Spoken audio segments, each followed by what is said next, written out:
शिंदे सरांना मी विनंती करते की त्यांनी आजचे वक्ते श्री भालचंद्र सर त्यांना स्टेजवर घेऊन यावं.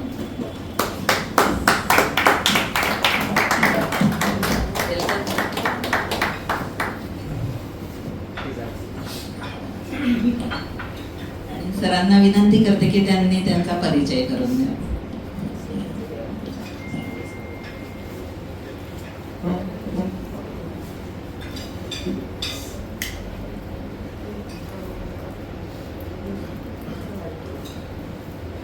अध्यक्ष कल्पनाताई, सचिव साधनाताई, माझे सर्व जिवलग परिवारातले सदस्य आणि आजचे आपले प्रमुख पाहुणे डॉक्टर भालचंद्र कुलकर्णी आणि त्यांच्या प्रेमापोटी इथे उपस्थित झालेली बरीचशी अभ्यागत मंडळी, त्यांचाही परिचय करून देणं मी माझं कर्तव्य समजतो.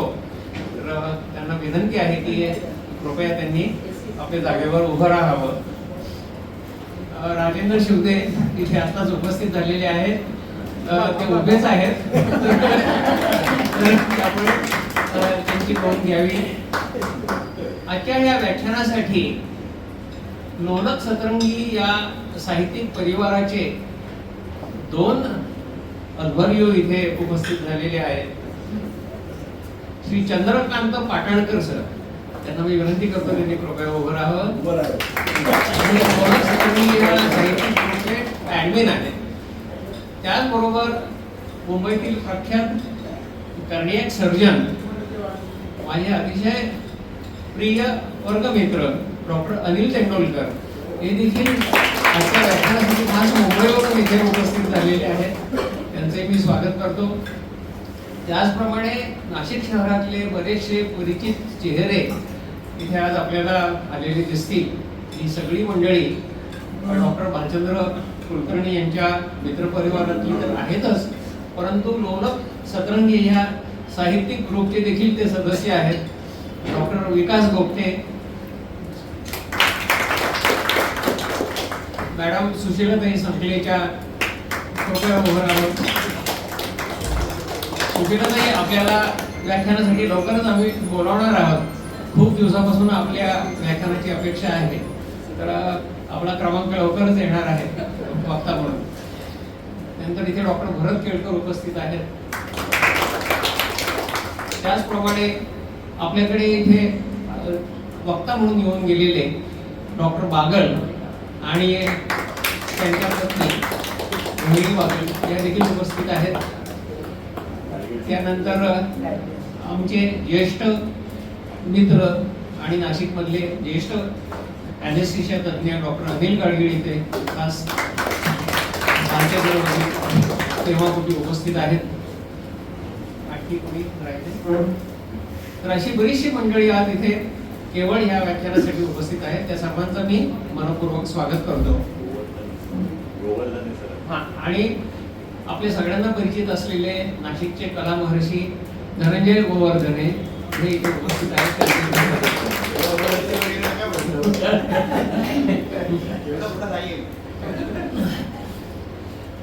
तर आता आपल्या वक्त्यांचा परिचय. डॉक्टर भालचंद्र कुलकर्णी हे अफाट व्यक्तिमत्व आहे.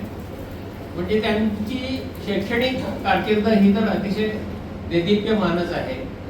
मुंबईच्या सुप्रसिद्ध GS मेडिकल कॉलेज आणि KM हॉस्पिटलमधून त्यांनी MBBS आणि MS जनरल सर्जरी या पदव्या प्राप्त करून घेतलेल्या आहेत. त्यानंतर गॅस्ट्रो एंटेरोलॉजिकल सर्जरी या विषयामध्ये त्यांनी विशेष प्रावीण्य संपादन केलेलं आहे.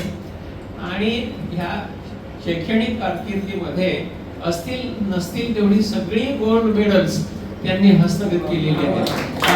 MBBS पासून तर MS पर्यंत केवळ एवढीच त्यांची ओळख नाही. आणि मग ते नाशिकला सुमारे मला वाटतं 1991-92 साली इथे नाशिकला प्रविष्ट झाले आणि इथे त्यांनी आपली प्रॅक्टिस सुरू केलेली आहे. ते आजही कार्यरत आहेत प्रॅक्टिसमध्ये. विशेषतः पोटाचे जे विकार आहेत त्याला आम्ही गॅस्ट्रोइंटेस्टायनल सर्जरी म्हणतो, त्यात त्यांचा हातखंडा आहे. त्या पोटाचं ऑपरेशन करणं किंवा त्याच्यामध्ये जे एंडोस्कोपिक वगैरे जे प्रोसिजर्स असतात ते सगळे करणं आणि त्यासोबत आपलं MBBचं जे वैद्यकीय महाविद्यालय आहे तिथे अनेक वर्ष ते अध्यापनाचं कार्य करीत आहेत, अजूनही तिथे ते कार्यरत आहेत. ह्या सगळ्या गोष्टींपेक्षा आणखी एक वेगळी त्यांची ओळख आहे. त्यांचं शिक्षण खरं सांगायचं झालं तर फक्त 2 इयत्ता त्यांचं मराठीमध्ये शिक्षण झालेलं आहे आणि त्यानंतर इंग्रजी माध्यमातून शिक्षण झालेलं आहे. पण मराठीच्या प्रेमापोटी त्यांनी मराठी भाषेचा व्यासंग आणि सराव करून आज ते मराठीमधले एक सिद्धहस्त लेखक म्हणून ओळखले जातात. आणि त्यांची स्पेशालिटी म्हणजे विडंबन गीते आणि वात्रटिका लिहिणे. हे काम जितकं सोपं वाटतं तितकंच ते अवघड आहे. विडंबन करणं आणि लोकांना हसवणं ही काही फार सोपी गोष्ट नाहीये. एखाद्या मराठी किंवा हिंदी गीत तुम्ही त्यांच्या समोर ठेवा आणि एक 5 मिनिटात त्याचं ते अतिशय रसभरीत असं विडंबन करून दाखवतात. तर गेले 2-3 वर्ष त्यांनी लोलक सतरंगी हा जो एक साहित्य मंच आहे तो आपल्या विडंबन गीतांनी आणि वात्रटिकांनी गाजता ठेवलेला आहे. आणि त्यासोबतच विनोदी किस्से सांगणं आणि एकंदरीत हास्य कल्लोळ निर्माण करणं ही त्यांची खासियत आहे. त्याचा अनुभव आपण आता घेणारच आहोत. आणखी एक महत्वाची ओळख करून द्यायची राहिली. त्यांच्या सुविद्य पत्नी डॉक्टर ज्योत्स्ना इथे उपस्थित आहेत. डॉक्टर ज्योत्स्ना या देखील नाशिककरांना परिचित आहेत. त्या लहान मुलांच्या शस्त्रक्रिया करतात, म्हणजे पीडियाट्रिक सर्जन आहे. आणि त्यापेक्षा आणखी एक जवळची ओळख म्हणजे आपल्या रोटरी इंटरनॅशनल तर्फे त्यांची GSC साठी निवड झालेली होती. GSC चे सदस्य म्हणून, GSC टीमचे सदस्य म्हणून त्यांनी साऊथ आफ्रिकेचा दौरा केलेला आहे. आणि मला वाटतं rotary club of Canada quarter ना, आपण कुठे Nashik centre Nashik road rotary क्लबच्या त्या काही काळ सदस्य देखील होत्या. त्यांचंही मी मनापासून स्वागत करतो. आणि आता फार वेळ न घालवता भालचंद्रला विनंती करतो की त्यांच्या हास्य ग्रेनेडची पिन काढावी आणि स्फोट सुरू करावा.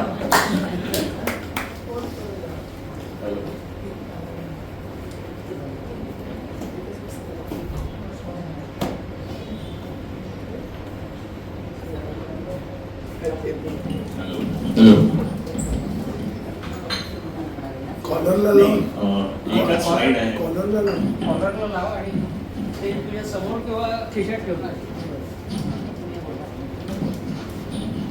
एक मिनिट लावतो. येतंय काय? कॉलरला लावा. वर लाव. कुठं तो कॉलर हा, आता येतंय. तर नमस्कार.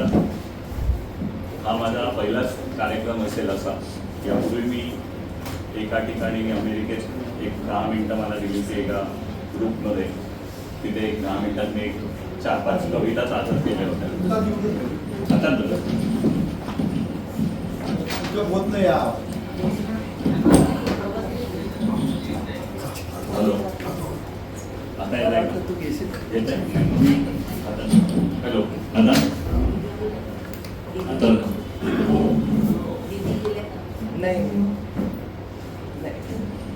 बॅटरी गेली का त्याची? जाऊ दे, आपण ओके. बॅटरी गेली का त्याची? दिस इज वर्किंग कुठल्या तरी विरोधी पक्षाने हे तुझं भाषण बंद करायचा प्रयत्न केला. डॉक्टर शिवदेनी परिचयात थोड्याशा मोठमोठ्या ब्लंडर्स केल्या, त्या जाऊ देत आता. त्या एक कधी पर्सनली परिस्थिती आली तर. मुख्य म्हणजे मी आता गॅस्ट्रोएंटरॉलॉजिकल जरी सर्जन ओरिजिनली असलो तरी हळूहळू माझी अधोगती has gone to what we call as a bottom of abdomen. म्हणजे मी पाईल्स अदर एंडचे ऑपरेशन्स करतो, ते खूप चांगले करतो मी, त्याबद्दल मला खूप अभिमान आहे. पण तो एक मोठा मुद्दा त्यांनी, आणि मेडिकल कॉलेजमधनं मला नारळ दिलेला आहे. 4 वर्ष मी होतो, त्यानंतर मला 1 वर्षापूर्वी त्यांनी नारळ दिलेला आहे. आणि आता तुम्हाला हसवायचं म्हणजे माझा ऍक्च्युली जो पोर्टफोलिओ म्हणतात त्याला, पोर्टफोलिओ, त्याच्यात फक्त हास्य आहे असं नाही आहे, सिरियस गोष्टी पण मी लिहिलेल्या आहेत. पण आता यांनी हास्य कजवळ असंच नाव दिल्यामुळे मी सिलेक्ट केले काही, आणि आय होप तुम्हाला ते आवडेल. तर सुरुवातीला तुम्ही त्या आता रस्त्याने आलात नाशिकमध्ये आणि तुम्हाला खड्डेच खड्डे लागले, त्यावरनं मी एक गाणं लिहिलेलं आहे. तुम्हाला खूप नेहमीच ओळखीचं गाणं आहे जुनं, पप्पा सांगा कोणाचे. इनफॅक्ट मटा नाशिकमध्ये काही वर्षापूर्वी जेव्हा मी हे लिहिलं तेव्हा एक हेडिंग आलं होतं, खड्डे सांगा कोणाचे. त्याच्यावरनं मी हे गाणं तेव्हा लिहिलं. आता मी काय करीन, माझा काही म्हणजे मी काही सिंगर नाहीये, तर मी ट्राय टू सिंग, बट बेसूर झालो वगैरे तर प्लीज समजून घ्या. लल्ला लला लला लल्ला लला लला, खड्डे सांगा कुणाचे, खड्डे माझ्या पप्पांचे, अड्डे सांगा कुणाचे, अड्डे माझ्या भाईचे. नाशिकला खूप माहिती आहे, पप्पा आणि भाई हे नाशिकमध्ये, मुंबईत पण आहेच, पण नाशिकमध्ये खास व्यक्ती आहेत, सगळ्यांना माहिती. आता या गाण्याचे मी 2 पार्ट केले. तर पहिला भाग पप्पांबद्दल, हे आता नाही आहे. इवल्या इवल्या खर्चात पप्पाही टेंडरे भरतात, पप्पांना टेंडरे कशी मिळती, सरकारी दरबारी सारे जाणती, खड्डे सांगा कुणाचे, आभाळ ओकते जेव्हा सरी, पप्पांना वाटे ते प्रिय भारी, खड्ड्यांना भरल्याचा भास व्हावा, पब्लिकचा खुशाल मामा व्हावा, खड्डे सांगा कुणाचे, मातीने खड्डे हे भरताना, खर्चात गोचीही करताना, हासते आमचे घर सारे, नासते तुमचे जरी सारे, खड्डे सांगा कुणाचे, टिवल्या बावल्या करतात. आता सेकंड पार्ट आहे, भाई अड्डे सांगा कोणाचे, त्याच्यावर म्हणजे गाण्यात सेकंड हाफ आहे. अड्डे सांगा कोणाचे, अड्डे माझ्या भाईचे, टिवल्या बावल्या करतात, स्वतःची पोतडी भरतात, हिसका हिसकी अनुभवती, भाईचे पिट्टूही मग शिकती, अड्डे सांगा कुणाचे.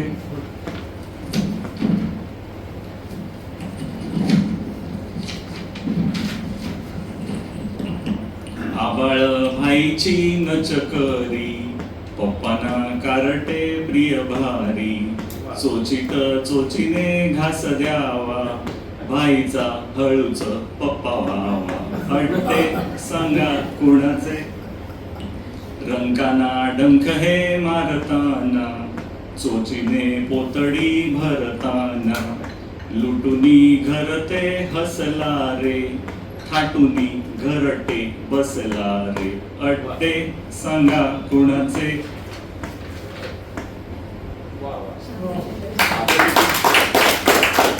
आपल्यापैकी सगळे किंवा बऱ्याचशा लोकांनी युरोपच्या ट्रिप्स केलेल्या असतात, आम्ही पण एक केली वीणा वर्ल्ड बरोबर, आणि त्यावर मी पुष्कळ लिहिलंय. आता त्यातलं एकच मी वाचणार आहे इथे. एक फेमस आरती आहे, धन्य धन्य हो प्रदक्षिणा सद्गुरु रायाची, त्यावर आलं इथे, धन्य धन्य हो प्रदक्षिणा युरोप देशांची, झाली त्वरा सुरवरा विमान परतायाची. याच्यात दुसरं एक ऑप्शन आहे, झाली त्वरा वधूवरा विमान परतायाची, जर का हनीमून कपल गेलं असेल. पदोपदी पदोपदी पनीर खाशी घे येई घशाशी, लोकल क्युसिन शोधून थक्षी राही उपाशी, धन्य धन्य हो. उठून पहाटे रोज फक्त बसने फिरताती, निवांत दर्शन मिळण्या भक्त आतून झुरताती धन्य धन्य हो. कोटी खर्च करती वरती करती कसरत ग्रुप टुरींची ख्याती जगती जाई पसरत धन्य धन्य हो. युरोगमनाचा महिमा नकळे ऐऱ्या गैऱ्याशी अनुभव जे जे येती नाना सांगती ते ना सांगती सर्वांशी धन्य धन्य हो. आम्ही सांगतो पण लोक सांगत नाही. प्रदक्षिणा करूनी आमचा भाव वाढीला आयफल टॉवर पुढे उभा फोटो काढीला धन्य धन्य हो. प्रदक्षिणा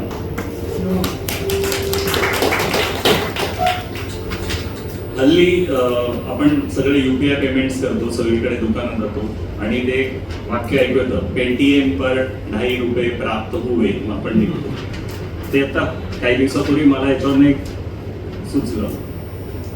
पेटीएम पर 2.5 रुपये प्राप्त हुए.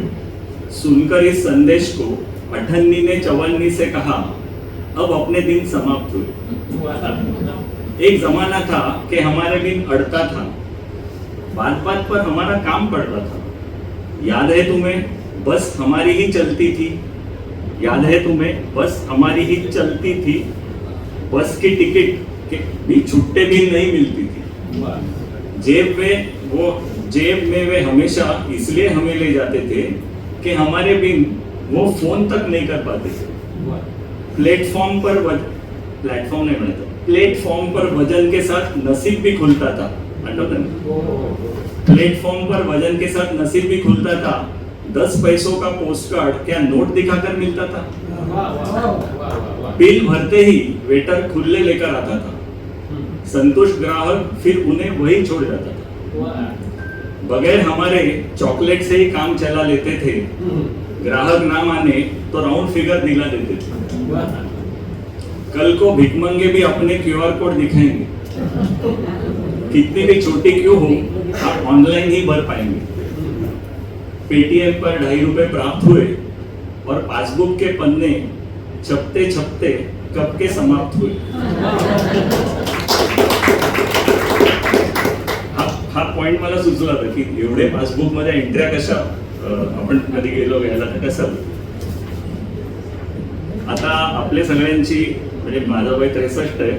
Most of your senior. त्यामुळे आपल्या मुलांची आणि काहींच्या नातवांची लग्न वगैरे याच्यात आपण गेलेलो आणि आता लग्नाचा जो पॅटर्न आहे त्याच्यात आपण बघतो की मुली लग्नाला तयार नसतात.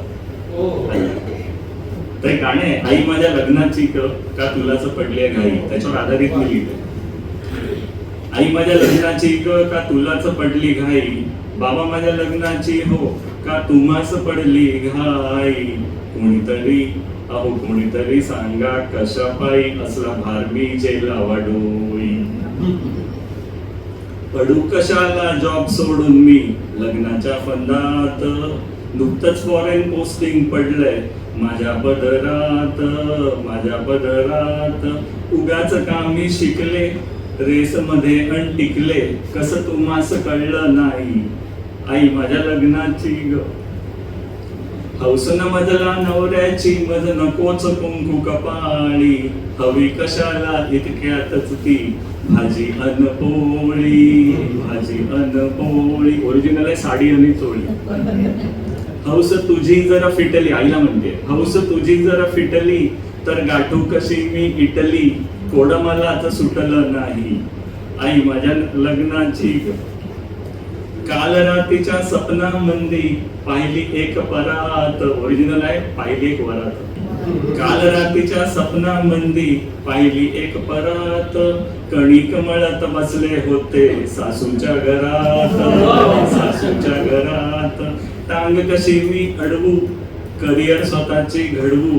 जे तो मलाच टरकून राही आई माझ्या लग्नाची.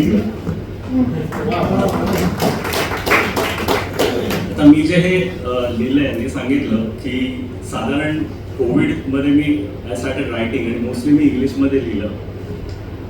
आपल्या आजूबाजूला खूप म्हणजे फनी गोष्टी होत गेल्या. डॉक्टर्स मी रिअलाइज इट आणि ओव्हर टाइम मी एक 80 ते 100 छोटे आर्टिकल्स लिहिले इंग्लिशमध्ये. त्याचं मी एक पुस्तक केलं नंतर ई बुक. इथे विजय बर्वे आपले नाशिकचे ते मला फार बात मागे पडले मित्र आहेत माझे की अरे पुस्तक ते मी केलं शेवटी. आणि ते चंदू पाटणकर यांनी वाचलं आणि त्यांनी मला लोलक सतरंगी म्हणून त्यांनी नुकताच स्थापन केलेला एक ग्रुप होता त्याच्यावर इन्व्हाइट केलं आणि मी जॉईन झालो. रायटर्सचा ग्रुप आहे म्हणजे ठीक आहे आपण एक रायटर आहोत. आणि तिथे गेल्यावर एक 15 दिवसात माझं डोकंच फिरलं कारण सगळे मराठी कविता आणि खूप हायटेक कवितामध्ये डिस्कशन वगैरे. तर मग मी 15 दिवस सहन केलं आणि मग मी तिथे त्यांच्याच भाषेत कविता घेऊन उतरलो लिहायला. आणि आता गेले 4 वर्ष मी I am very popular there. Some of them hit me obviously आहेत काही मध्ये तसे. मी त्यांना हिटचिंतक म्हणतो. हिटचिंतक ते आहे पण most of the people like it. तर मग तिथे लिहिताना काय होतं की रिॲक्टिव्ह असतं म्हणजे कोणतरी काहीतरी म्हणतं आणि मग आपल्याला माझी रिॲक्शन असते. माझा बरेच वेळा असं असतं. आता पेटीएमवर मी म्हटलं त्याच्यावर मला तर खूप लिहिलं जातं आणि रटाळ खूप असतो. खूप रटाळ असतं. आता ते कसं एक्सप्रेस करायचं की हे तुमचं रटाळ आहे. त्यामुळे मी तेव्हा एक लिहिलेला आर्टिकल वाचतो. आता गद्य टायटल आहे रटाळ एक निबंध. माझ्या अमेरिकेतल्या पुतण्याने वय वर्ष 10 लिहिलेला रटाळ एक निबंध. आता अमेरिकेतला पुतण्या लिहितोय बरं. रटाळ म्हणजे इंग्लिशमध्ये स्वीट पोटॅटो. रटाळ म्हणजे इंग्लिशमध्ये स्वीट पोटॅटो हे एक सोज्वळ उपासाचे खाणे असते. प्लीज नोट द अशुद्ध लँग्वेज, व्हेरी इम्पॉर्टंट. रटाळ्याचा किस पाडून त्याला तूप जिरेची फोडणी देतात. हा इंडियात फारच पॉप्युलर असून तो श्रावणात पुष्कळ पीपल खातात. इंडियामध्ये रेनी सीझनला श्रावण बोलतात तेव्हा चिकन खाता येत नाही. इथे डॅड अँड मॉम थोडा थोडा श्रावण करतात. रटाळ्याच्या गोडफोडी हा उपासाचा डेझर्ट असतो. त्यात खूप तूप आणि साखर असते. मला आजीने एकदा तूप साखर पोळी दिली होती. मला ती आवडली नाही. रटाळ आजीला अलाउड नसतो कारण तिला ब्लड शुगर असते. ती खूप मेडिसिन घेते, इंजेक्शन पण घेते. ते पेन सारखे असते. ते ती आपले घेते. तिला पेन होत नाही. आजी सारखी गॉडची प्रेयर करत असते. तिने मला रामची स्टोरी सांगितली. मला मारुती आवडतो. तो फ्लाय करून टेल मध्ये बुडवून आग लावतो आणि रावणचा लंका जाळतो. इंडियात कारला मारुती बोलतात. ती फार स्मॉल असते. मला रोडवर भीती वाटते. एकदा मी श्रावणाला इंडियात गेलो होतो तेव्हा खूप रटाळ खाल्लेले. डॅडला घरी ड्रिंक अलाउड नाही म्हणून तो चिडचिड करत होता. मग पुन्हा आम्ही कधीच रेनी सीझनला गेलो नाही. मला रटाळ फार आवडते.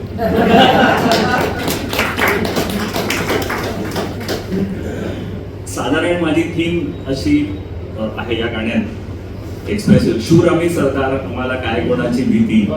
सगळ्यांना गाणं माहिती आहे.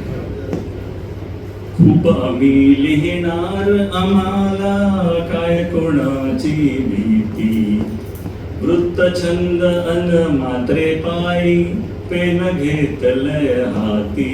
हे सगळे कवितांमध्ये वृत्तछंद वगैरे असं खूप असतं जे मला अजिबात शिंदे खास करून नाही ते येणार आहे पुढे. लोलकच्या वर्गात मगली काव्यलोकीची रीत. यमकाशी मग लगीन लागल जुळले येडी गीत. कविता खवचट करीती झटपट अशी आमुची ख्याती. खूप आम्ही लिहिणार आम्हाला. थांबा प्रॉब्लेम येतो ना की असं सगळं लिहिलं की लोकांना आवडत नाही.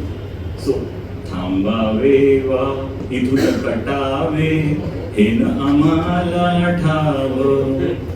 लिहून बघावं बघून लिहावं हेच आम्हाला ठाव.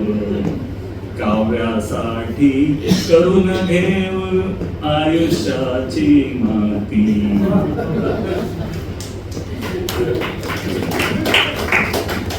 आता एक थोडस प्रबोधन पण घेते. झुक झुक झुक अगीन गाडी दुरांच्या रेषा हवेत काढी. याच्यावर मी केलंय. फुक फुक फुक फुक फुक अगीन काढी दुरांच्या रिंगा हवेत काढी. चुरके मारून पाहूया यमाच्या गावाला जाऊया जाऊया यमाच्या गावाला जाऊया आणावा आव खोटा लावावी आग ओठा हिरोंच्या स्टाईली मारूया यमाच्या गावाला जाऊया आगाऊ शाळकरी पोरटी सिगरेट फुकती चोरटी आगाऊ शाळकरी पोरटी सिगरेट फुकती चोरटी नाकातून दूर काढूया यमाच्या गावाला जाऊया. हे सगळ्यांनी हे केलेलं आहे actually. We have no right to. Cancer BP gangrene ओढत राहू आणखी जीवाशी जुगार खेळूया यमाच्या गावाला जाऊया. सिगरेटचे झुरके चार बसते की आवडे फार क्षणाचा आनंद घेऊया यमाच्या गावाला जाऊया.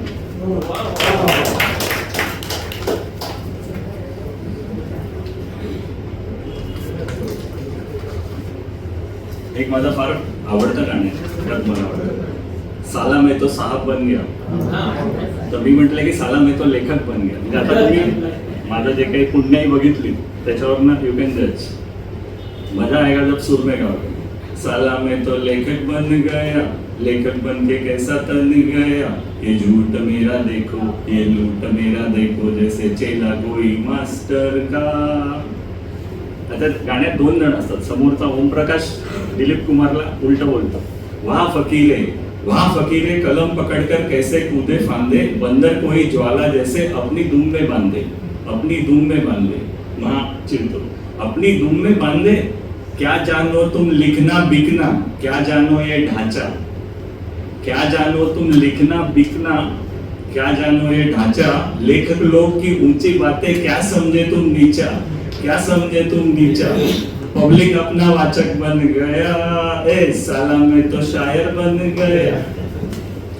जरूरत इसकी देखो लोगों गाने करता चोरी गटर में बैठ के लिखने से फटलून फटी है तेरी. हे गटर आणि फटी पतलून हे माझ्या काव्यात खूप येतं. म्हणजे आता काही काव्यातही लिहिते, सगळ्यात नाही. त्याचा एक बॅकग्राऊंड आहे की मी एक अशीच गाणी जी लिहिली त्यातली एका व्यक्तीनं खूप आवडली नाही. तर त्यांनी मला बराच माझा निषेध केला की तुम्ही गटारमध्ये बसून लिहितल्यावर काय आणि तुमची इजार फाटली आहे, फाटकी इजार. त्यामुळे मी फाटकी इजार आणि गटार हे कधी सोडत नाही. वेळावर तर चालत नाही. I give it back. जुर्रत इसकी देखो लोगो गाने करता चोरी गटर में बैठ के लिखने से पतलून फटी है तेरी. माझ्यावर आरोप झालेला. सो आय से पतलून फटी है मेरी. तुम दाल रोटी वाला कब तक फीका भोजन लेगा तुम दाल रोटी वाला कब तक फीका भोजन लेगा. तुम जो खाता उसकी लज्जत हम साला बदलेगा. गाना देखो कैसे जम गया हाँ साला में तो गालिब बन गए.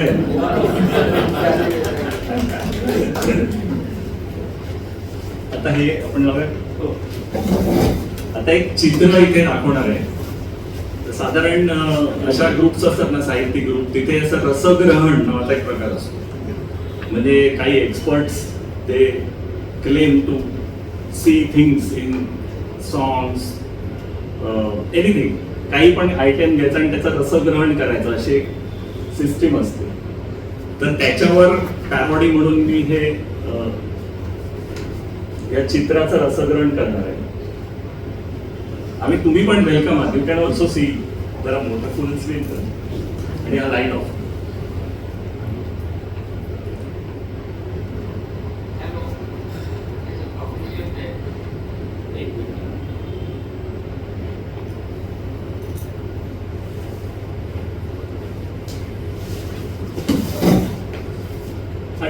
ठीक आहे पुढे. आता हे चित्राचं असं स्टोरी आहे की काही वर्षापूर्वी, म्हणजे हे जुनं आहे माझं आर्टिकल खूप, मी गेले 4 वर्ष लिहितोय, त्यामुळे मी सिलेक्ट केलं. हे चित्र माझे अतिशय छान चांगले मित्र आहेत. प्रीतम पाटारे उत्कृष्ट सर्जन आहेत, about 3 years junior to me, very good artist. You can see his quality. शिवाय ते म्युझिक म्हणजे ड्रम्स वाजवतात. सिद्धिविनायक मंदिरपाशी त्यांचं हॉस्पिटल आहे. He is one of my very good friend. त्यांनी एक फोटो टाकला, मग मला काहीतरी सुचलं, मग मी एक रसग्रहण केलं आणि त्याला आधी पाठवलं. म्हटलं प्रीतम पाठवू काय? तो म्हणाला नक्की पाठव. मग मी आमच्या ग्रुपवर पाठवलं. चित्राचा रंगास्वाद अर्थात चित्रावर बोलू काही किंवा काहीही किंवा काहीतरी किंवा काहीतरीच किंवा तुझी कला तर माझी बला किंवा आम्ही काहीही सोडल्याशिवाय सोडत नाही. डायरेक्ट मुद्द्यावर येतो. मी चित्रकाराच्या भूमिकेत शिरून या चित्रातून काय काय मांडले आहे त्याचे विवरण करतो. चित्राच्या हृदयस्थानी एक घर आहे, जसे प्रत्येकाच्या हृदयस्थानी असते. सर्वांना हवे असलेले आणि ज्यांचे ऑलरेडी एक घर आहे त्यांना हवे असलेले हे फार्म हाऊस. कदाचित आर्टिस्टचे स्वतःचे फार्म हाऊस असावे. बदलापूर, कर्जत किंवा कोकणातले. मातीच्या कलर वरून हे नाशिक किंवा सोलापूर नाहीये हे कळेलच बहुतेक. आणि हे farm house for sale, distress sale सुद्धा असेल. कारण बघा, भिंतीचे कोपडे पडले, एक फाटकी हाफ पॅन्ट दोरीवर लोंबते आहे, यातून गरिबीचे दर्शन होते. घर उन्हात आहे, जे प्रतिकूल परिस्थितीचे द्योतक आहे. मागच्या बाजूचे झाड पूर्वसंचित पुण्याई दर्शवते. पुढे डावीकडे जी सावली आहे ती काही समयानंतर घरावर पडेल, इक्वल टू अच्छे दिन येतील. पहा औदुंबराची सावली. सकाळची वेळ असून एकही व्यक्ती दिसत नाही. लोक हल्ली गाव सोडून शहर गाठतात यावर ही टिप्पणी असणार, किंवा सर्वजण कामावर गेले आहेत असे सुचवून निरुद्योगी रिकामटेकडे यांना कोपर फखळी मारली असेल. निवृत्त असलेल्या निवृत्त असलेल्या लोलकांना प्रवृत्त करण्याचा प्रयत्न केलाय. चित्रात एकही व्यक्ती नाही. जर का एखादी स्त्री किंवा पुरुष दाखवली तर लिंगभेदाच्या आरोपाला समोर जावे लागेल ही भीती. शिवाय ती व्यक्ती घर मालक का भाडेकरू का नोकर का कुळ असल्या चर्चांना उत आला असता तो वेगळा. हे सर्व कसे शिताफीने टाळले. घराचा उघडा दरवाजा इक्वल टू ओपन माइंडेडनेस. येथे सर्व प्रकारचे अभिप्राय स्वीकारले जातील. मागच्या बाजूला उजेड दिसतोय, तो जो मागील दार उघडे असले ते सुचवतो. म्हणजे जणू या कानाने टीका ऐकून त्या कानाने सोडून द्यावी. मात्र असे करायला दोन कानांच्या मध्ये जे नॉर्मली असायला हवे ते असून चालणार नाही हे सुद्धाच लक्षात येईल. घराच्या आत उजेड नाही. दिवसा उजेडी कोणीही दिवे लावू नये, ही तुमची ट्यूबलाईट पेटावी ही माफक अपेक्षा. इथे पर्यावरण कसे कुशलतेने गोवले पहा. जनरल कलर स्कीम काय सुचवते तर रखरखीतपणा, उष्णता, दाहकता, ग्लोबल वॉर्मिंग. मागचे आकाश निरभ्र, केवळ एकच झाड, यावरून पाण्याचे दुर्भिक्ष जाणवते. चित्र रंगवायला वॉटर कलर वापरून मुद्दामून हा विरोधाभास अधोरेखित केलेला आहे. घराच्या एका बाजूस ओसरी आहे, ही साधारणपणे घराच्या पुढे असते, पण इथेही टाकले डावीकडे, म्हणजे प्रतिगामी विचार. पुरोगामी, नॉट व्हेरी क्लिअर. ओसरीवरून भाल्याला दिली ओसरी. माझं निकनेम आहे भाल्या. भाल्याला दिली ओसरी, भाल्या हातपाय पसरी हे अध्यारूतच असते. ओसरीवर आम्ही संध्याकाळी बसणार असतो. अंगणात एखादी किडूक पिडूक वेचणारी कोंबडी का बरं दिसत नाही हे कोडे आत्ताशी सुटते. हे चित्र ज्याने रंगवले त्याला देखील माहीत नसतील असे भन्नाट अर्थ आम्ही रंगास्वादी कसे काढू शकतो हे सिद्ध करण्यासाठी हे लिहिले. हे म्हणजे कलाकार बसला गल्लीत आणि टीकाकार गेले दिल्लीत. जर आस्वाद घ्यायला प्रेक्षकच नसेल तर तुमच्या कलेला काय किंमत. आणि जर सरांनी ठरवलं तर तुम्हाला नोबेल सुद्धा कठीण नाही. एवढंच.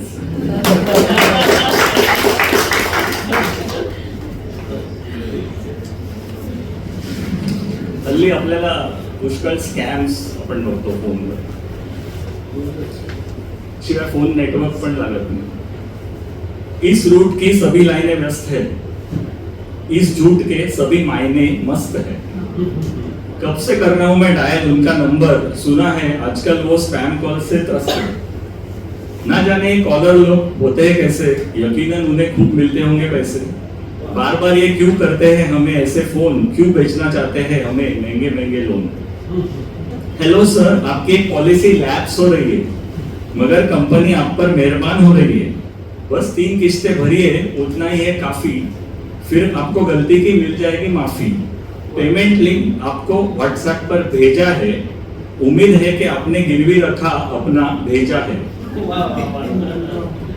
हेलो बहन जी, अब आपको एक OTP आएगा, जल्द वो बताइए वरना कार्ड बंद हो जाएगा. जैसे आप बताओगे उनको OTP, यकीन मानिए लग जाएगी आपको टोपी. हेलो दीदी, लकी ड्रा में आपका नंबर आपका है चुना, थोड़ी देर में लगाएंगे हम आपको चुना। हेलो जी, आपका एक पार्सल है पहुंचाना, प्लीज जरा बताएंगे आपके घर का ठिकाना। क्या आपको नहीं था कुछ लेना? फिर आपका वो पैसा वापस पड़ेगा देना। अकाउंट आपका गलती से हो गया डेबिट, बस कार्ड और पिन और सीवीवी दीजिए, हम कर देंगे पूरा क्रेडिट। आज रात 8 बजे की कटेगी आपकी लाइन, तुरंत लॉग इन कीजिए दी हुई वेबसाइट। आपके नंबर की पुलिस कंप्लेंट दर्ज है, आप हमें पूरे डिटेल देना, ये आपका फर्ज है।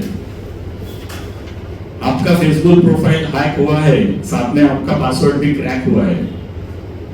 हेलो सर, मैं फलाना एयरलाइन से बोल रही हूँ मोना। सर, आपके लिए है एक खुश खबर, हमने लाई एक बढ़िया ऑफर, फ्रेंड फ्लाइज फ्री, यानी कि एक टिकट पर एक टिकट मुफ्त। मोना, अच्छा है जो तुमने किया है मुझे फोन। क्या तुम्हें या तुम्हारे किसी फ्रेंड को है पाइल्स यानी बवासीर मुर्गा की शिकायत? चाहती हो क्या तुम इसके इलाज में किफायत? लो, होने जा रही है तुम पे इनायत। वो क्या है, मैं हूँ एक सर्जन और करता हूँ मैं पाइल्स के ऑपरेशन। मेरे पास भी चल रहा है एक बढ़िया सा offer, friends piles free. So फिर करेगी ना रिफर?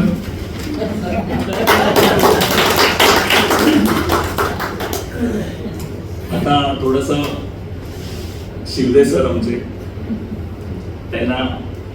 त्यांच्यावर मी एक कविता लिहिली, निश्चयाचा महामेरू, very famous, written by Ramdas Swami I think. मला ते एवढं माहित नाही, पण निश्चयाचा महामेरू बहुते जनांचे आदर, त्याच्यावर मी लिहिलं। करी ज्याच्या महाबोरू, करी ज्याच्या महाबोरू, बोरू म्हणजे पेन, करी अमुचा महामोरू, बहुत गाण्यांचे सुधारू, मुखंड कवींचा आधारू, श्रीमंत योगी, सुरपती लयपती खटपटी, कवितेची जणू फटफटी, धुरंधर अशी ही व्यक्ती रूप लागी, तळटिपी बसवी खनपिटी, म्हणजे कॉमेंट्स, तळटिपी बसवी खनपटी, प्रश्न सोडवी चटपटी, उत्तर सांगे पटपटी, काव्य जाणे, वटवटी करता कानफटी, कधी निघेल सालपटी, आवडती जरी उत्तरी उचापती, थोर ऐसा, मोरोपंत मूर्तिमंत, क्षणाची नसे उसंत, काव्य पडो पसंत, जाणता राजा, विचारशील सांगशील, कधी फोडशील कानशील, सर्वज्ञपणे पुसशील सकळ काव्य, धीर उदार गंभीर, शूर क्रियेसी तत्पर, सावध करी ग्रुपवर तुच्छ केले, काव्य कर्म जे कारण, करावया संरक्षण, हृदयस्थ ज्याची पारायण, प्रेरणा केली, या लोलकीचे ठाई, काव्य रक्षी ऐसा नाही, कवितेस धर्म राहिला काही, तुम्हा कारणे, कित्येक कविता सुधारिल्या, कित्येकासी धीर दिदला, कित्येकाशा आश्रय जाहला, कवी कल्याण राजा, रवी कल्याण राजा, करी कल्याण माझा।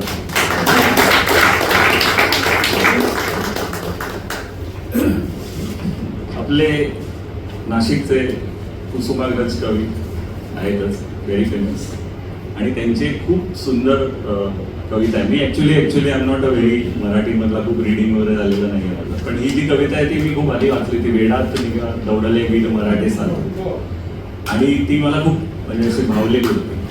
तर एकदा असं डिस्कशन चाललं होतं आमच्या ग्रुपवर लोकांवर की कवी काय ते वेडेच असतात, आणि ती कविता मला आठवली की वेडात निघाले वीर मराठे साथ, वेडात दौडले वीर मराठे साथ, त्याच्यावर मी वेडंबन म्हणतो, मी याला विडंबन नाही, वेडंबन। मरमा, आता मी गाऊ नाही शकत किंवा ट्राय करतो, मर्मातून मुसळे शब्दांची बरसात, वेडात मलाही काव्य अशी सुचतात, ते असती भोळे बसता कुत्सित टोले, कविराज उगा सरसावून लिहिते झाले, भाल्यावर चालूनी आले रोखुनी भाले, परजुनी गझलीचे शेर तीक्ष्ण निमिषात, वेगात मलाही काव्य अशी सुचतात, आश्चर्य मुग्ध टाकुनी इथे सर्वांना, अपमानित मी मानित जे नसताना, वाक्यात घुसवणी वेलांटी अनकाना, खरडुनी काव्य देतसे क्षणार्धार्थ, वेडात मला ही काव्य अशी सुरतात. मोबाईलवर अजूनी जपुनी ठेवल्या वाचा, कविता जुळवल्या पहा वापरून साचा. शर्थीने लढविला प्रश्न कसा यमकाचा, मांडिले मनीचे दुःख छान वृत्तात. वेडात मला ही काव्य बरी सुचतात. खालून काव्य वर काव्य काव्य बाजूनी, छंदात बसवू मी शब्द कसे नियमांनी. गोंधळूनी टाकले पहा आम्हाला त्यांनी, बघतात्या आता आणतील की टाळक्यात. वेडात तुला ही काव्य कशी सुचतात.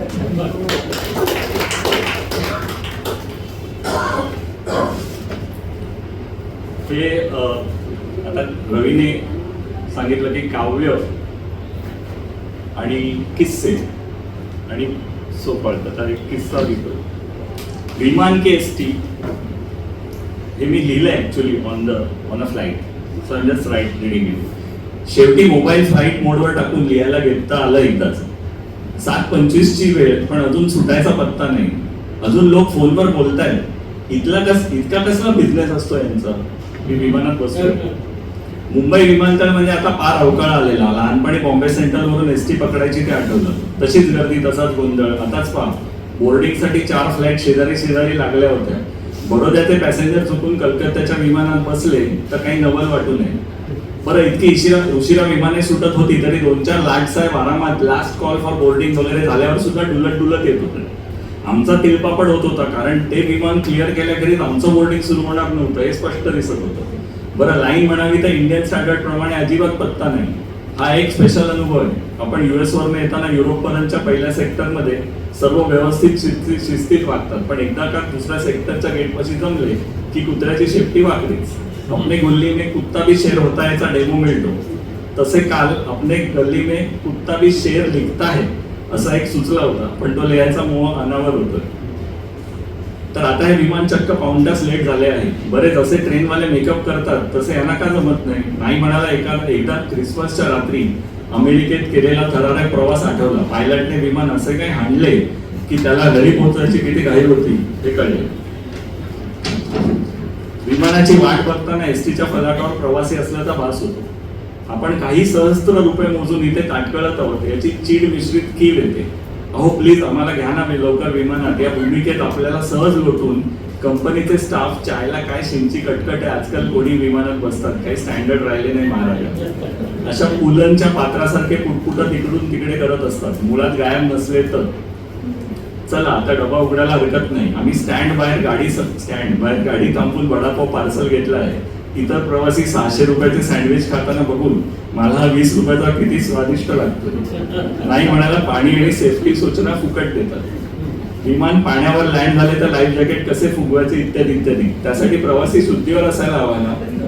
आणि मुंबई ते कोइंबतूर मी चालवतो किंवा आणखी कुठेही उडताना खालती पाणी यांच्या पिताश्रीने ठेवलंय वाटतं. काय भूगोल वगैरे असतो की नाही, का नुसतंच हवेत उडतात हे लोक. अरे आताच सौनी एक डास असल्याचं एका हवाई सुंदरीच्या नजरेस आणून दिली आहे. ती तरी काय करणार. गुड नाईट किंवा कछुआ लावायची सोय नसल्यामुळे फक्त हातावर हात आपटून काही लागते का, हाती काही लागते का एवढेच बघणे आपल्या हातात आहे. आता डिसेंट सुरू झाली आहे. मग नेहमीची चेंगराचेंगरी, वरून बॅगा काढायला धडपड. एवढे करून बेल्टवर सामान मिळेपर्यंत काही खरं नाही. आत्ताच खालून खर धड असे जे चाके बाहेर येताना आवाज येत आहेत त्याचे काही वाटत नाही. पूर्वी थोडी भीती वाटायची. आजकाल आपण लँडिंग झाल्यावर हा पायलट किंवा ही पण असते बरं का हल्ली, हा पायलट बरा की वाईट वगैरे जजमेंटल सहज बोलतो. एसटीत सुद्धा ड्रायव्हर चांगला किंवा रॅश असतो तसे काहीतरी. रात्री विमानाच्या खिडकीतून बाहेर शहराचे दिवे दिसले आणि मुंबई कोल्हापूर राजधानीमधून सातारा कराड वगैरे शहरातून बस जाताना रस्त्यावरचे लाईट दिसायचे. ते दृश्य आपोआप डोळ्यासमोरून तरळून गेले.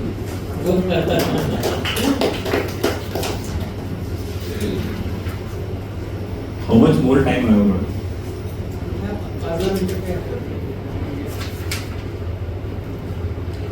तुम्हाला कविता आवडेल का रिटर्न आवडेल? आता भरपूर आहे माझ्याकडे. ट्राय करतोय ते म्हणाले म्हणून मी ट्राय करतोय. शब्द धुंडून भेजा फ्राय करतोय. कविता लिहून ऐशा एन्जॉय करतोय.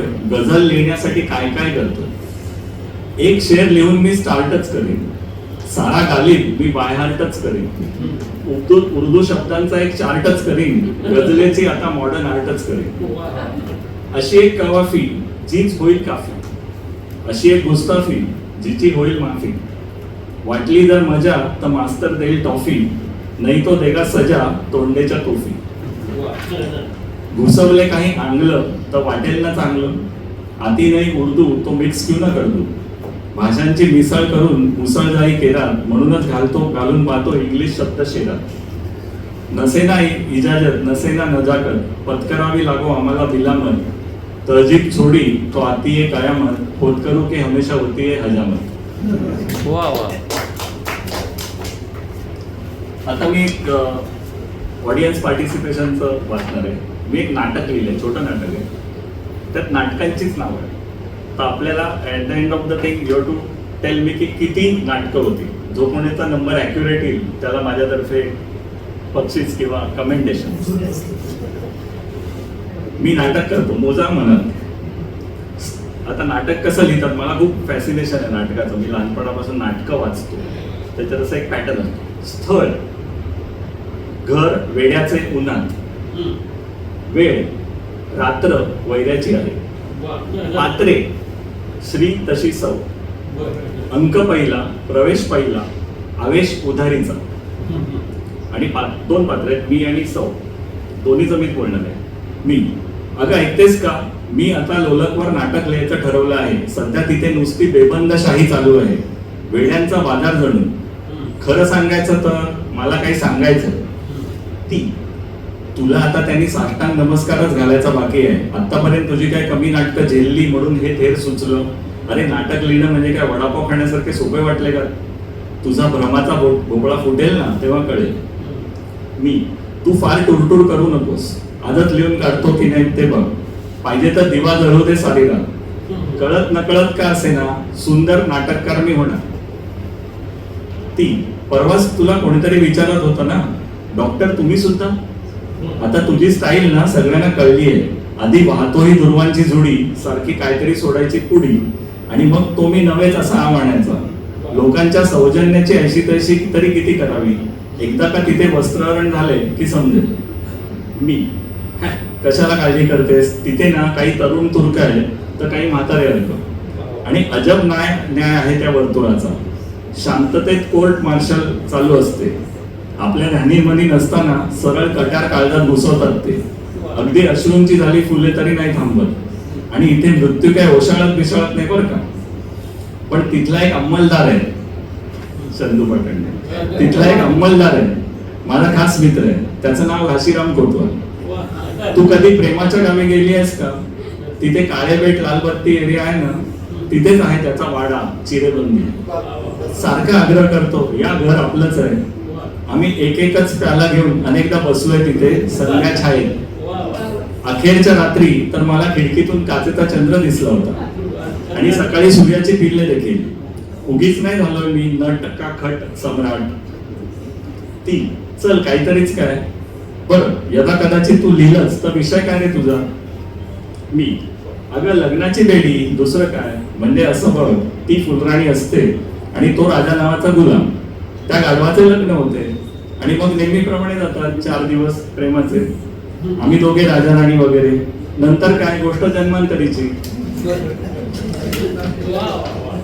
ती, तुझे काही कळेल तर शपथ. मी, म्हणजे यू टर्न काडी मोड. कारण सगळे पती सगळे उचापती. शेवटी बेगुणे 5 उप्स बेके बेच व्हायचे. त्यात आगीत भर टाकायला आहेच दिनूची सासूबाई राधाबाई. आणि सासरा काही झालं तरी गावाई माझा भला म्हणायला अजिबात तयार नाही. ती, दिनू काय राधाबाई काय, तू आता चक्क नातेगोतेच सुरू केलेस. आता मोरूची मावशी आणि काका किशाचा टेकव म्हणजे काटकोण त्रिकोण पूर्ण. मी स्वागत. आता काय सांगू हिला, ते सदू आणि राधू भेटले आज. म्हणाले नाटक लिहा आणि इच्छा माझी पुरी करा. मी स्वतःला म्हणालो, डॉक्टर लागू या कामाला. आणि आता प्रकट, माझ्या हातून नाटक व्हावे ही श्रींची इच्छा. आता ती, स्वागत. अरे रे, झोपी गेलेला जागा झाला तरी या राय गड्याला केव्हा जाग येणार कोणास ठाऊक. याच्या असल्या फडतूस तमाशाला 3 पैशाचा गल्ला. मिळणं पण मुश्किल आहे. आता तर गिराणांचे भक्ष होणेच याच्या नशिबी. जाऊ दे बाई आणि जोरात तुला ऑल दी बेस्ट. मी थँक्यू. मी तर ग्लॅड. नीट वाचा. नाटक लिहिणे आणि नाटक करणे हे वेगवेगळे असते.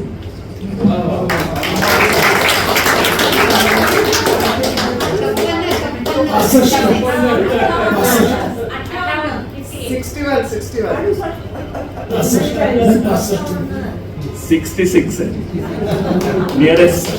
68 कोणते म्हणाले?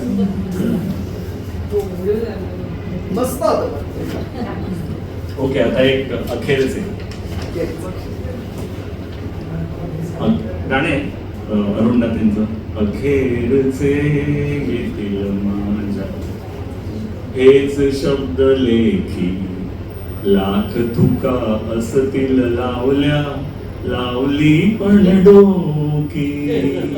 अखेरचे इथे कथू कोणापाशी करुण ही कहाणी. म्हणजे मला कविता येत नाही, हे मी एक्सप्रेस करतो.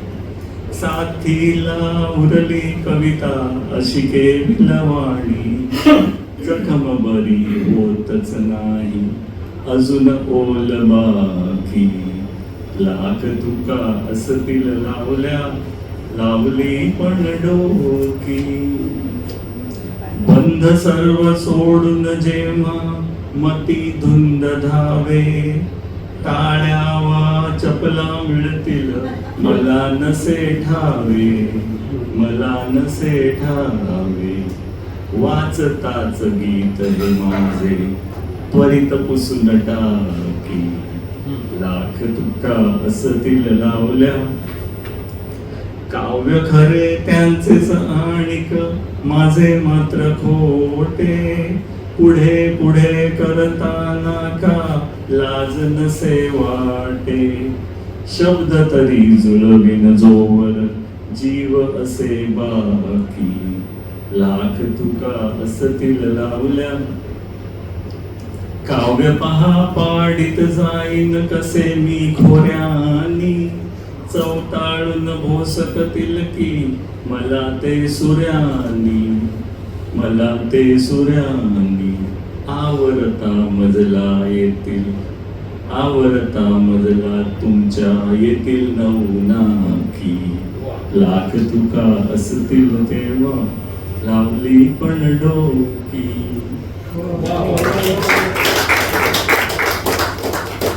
अजून भरपूर आहे पण एक लास्ट.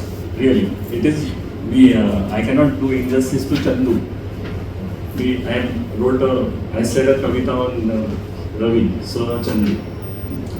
वंदू वंदू टायटल आहे. वंदू वंदू चंदू सरा वंदू, वंदून चंदू सरांना करू आम्ही धंदू. धंदू धंदू लिहून करू धंदू, व्यंग काव लिहिण्याचा जडला असे छंदू. छंदू छंदू अस्ति फार छंदू. आता हे छंद वेगळे ते कवितेत असतात ते. छंदू छंदू अस्ति फार छंदू, छंदू जाणती न जे जे म्हणू त्यास भोंदू. भोंदू भोंदू तल्लक परी मेंदू, लोलक लल्लाटी नाव आमचे गोंडू. भांडू भांडू भिन्न मते मांडू, तंटा सोडवाया आहे हवालदार पांडू. पांडू पांडू इजार असे लांडू, त्याला वाटते रे कवी आम्ही सर्व वांडू.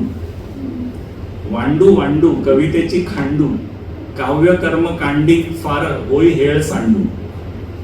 पांडू पांडू करी धरी दांडू, छंदमुक्त दिसता काही त्वरित पाही कोंडू. कोंडू कोंडू नको आत कोंडू, उफाळून येऊ दे रे काव्य फुल्ल झेंडू. झेंडू झेंडू हाती घेई झेंडू, झेंडू फडकावू अन करू काव्य बंडू. बंडू बंडू अति त्यास कंडू, खास कंडू शमनार्थ टाके फिरकी युक्त चेंडू. चेंडू चेंडू सीमेपार चेंडू, प्रेक्षकात जाऊन या लागू दे रे दुंडू.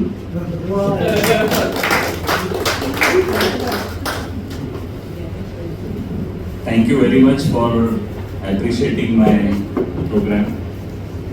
I'm most happy to see my wife smiling. म्हणजे आय पास. त्याचं ते नाटक यशस्वी नाही, आहे. नाही. तू आणि मी. She has no choice.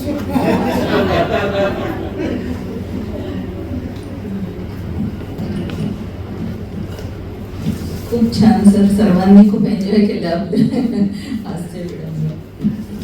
आता मी बापूसाहेबांना विनंती करते की त्यांनी आभार प्रदर्शन करा.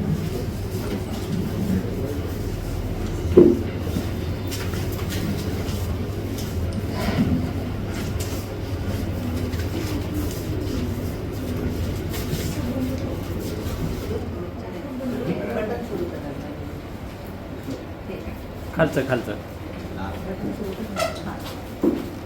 काळजी आहे.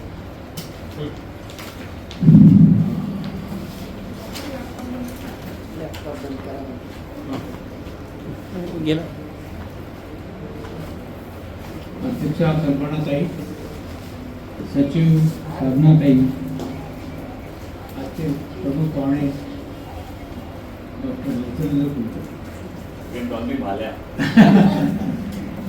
नाशिकमध्ये राहून सुद्धा किती वर्षांनी मी आज त्यांना भेटलो आणि बघितलं. मला वाटतं आपल्या क्लबतर्फे ते GSसाठी आलेले मला स्मरत आठवतो. त्याच्यानंतर त्यांची माझी आजच भेट. आज मी असं म्हणेल, या KMच्या डॉक्टरांचा मेळावा म्हटलं तर वावड ठरणार नाही. या ठिकाणी डॉक्टर तेंडुलकर आले, कार्डियक सर्जन, तुमच्या मिसेस पण आल्यात म्हणून नाही. डॉक्टर शिवदे आणि ते क्लासमेट, डॉक्टर शिवदेच्या मिसेस आणि तेंडुलकरच्या मिसेस त्या क्लासमेट. नंतर मला वाटतं या ठिकाणी भरत आहे, चंदू. त्यांना या खूप वर्षाने बघतो मी आज. चंदू पाटणकर सर. हो. त्याच्या आणि ज्योत्स्ना. ज्योत्स्ना काही तुम्ही केमच्या नाही या ज्योत्स्ना काही तुम्ही केमच्या. बरोबर. केमचं म्हणजे आपल्या गेट टुगेदर. देशातलं भूषण आहे असं काय. केम म्हटलं का असं मोस्ट मान ताट आल्यासारखे वाटते. तसं KM आहे. KM आणि GS medical college pride of India किंवा प्राईड ऑफ महाराष्ट्र म्हटलं तर वावगं नाही आहे. याच ठिकाणी डॉक्टरांनी जे विडंबन वेगवेगळ्या विषयावर केलं, त्याच्यातलं मला सगळ्यात काय आवडलं तर आजच्या स्थितीला धरून खड्डे सांगा कोणाचे. आजच्या सगळ्या बापांचे खड्डे नाशिकमध्ये आज आहेत. तुम्ही जरा प्रवास केला नाशिक चक्कर मारली तेंडुलकर साहेब, तुम्हाला दिसेल नाशिक शहर काय आहे. आजच मी वर्तमानपत्रामध्ये वाचलं, नाशिक सर्वात घाणेरडं शहर असं मथळा आहे. हो. चंदू कुठे गेला? चंदू आहे. असं त्याला इथे सेटल व्हायचे. तुला सेटल व्हायचे. वा वा वा जरूर वा. ते थोड्या दिवसात आहे, एखाद्या वर्षात 2 वर्षात सगळे खड्डे जातील आणि आपण आज सुरक्षित राहतो. एक म्हण आहे ना, आपला तो बाळ्या दुसऱ्याचं ते कार्ट, हो. त्याचा विरुद्ध अर्थी तुम्ही नाशिक बद्दल बोलताय.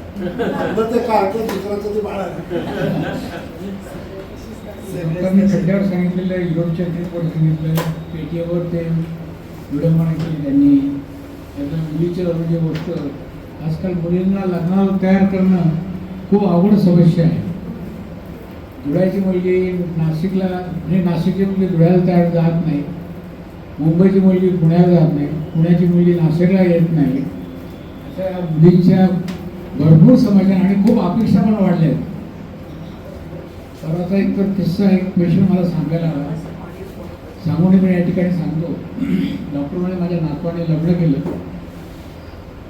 पण सून सिगरेट ओढतो म्हणे, आता काय करायचं. काय? सून सिगरेट ओढते.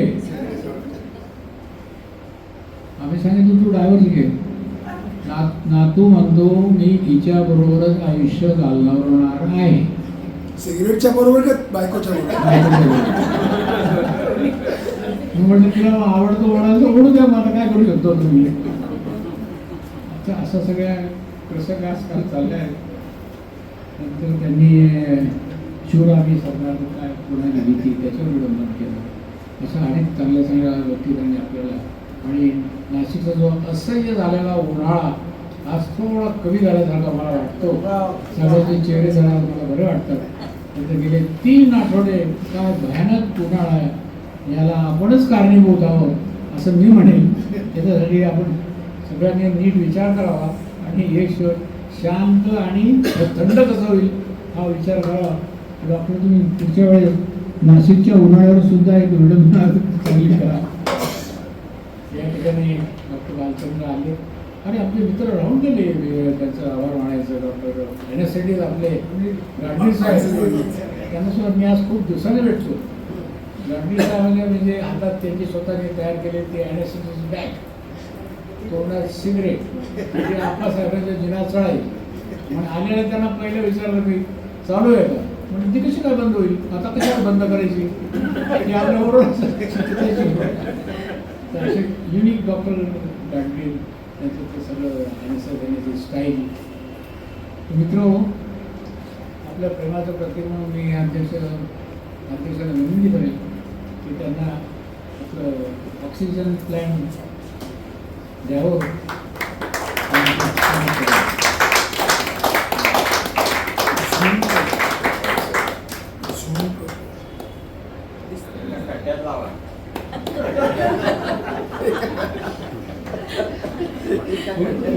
पुढची मीटिंग टाळू नका. ती आहे वार्धक्यातला तुम्हाला आहार या विषयावर आहे. काय खावं काय प्यावं हे पुढच्या मीटिंगला आम्ही सांगणार आहोत. त्यामुळे सर्वांनी हजर राहावं म्हणजे आपलं जीवन अजून सुसह्य होईल आणि चांगलं होईल. आणि कारण आपण ते जास्त दिवस जगू सुद्धा. म्हणून ती पुढची मीटिंग मिस करू नका. धन्यवाद सर. मीटिंग संपली असं मी जाहीर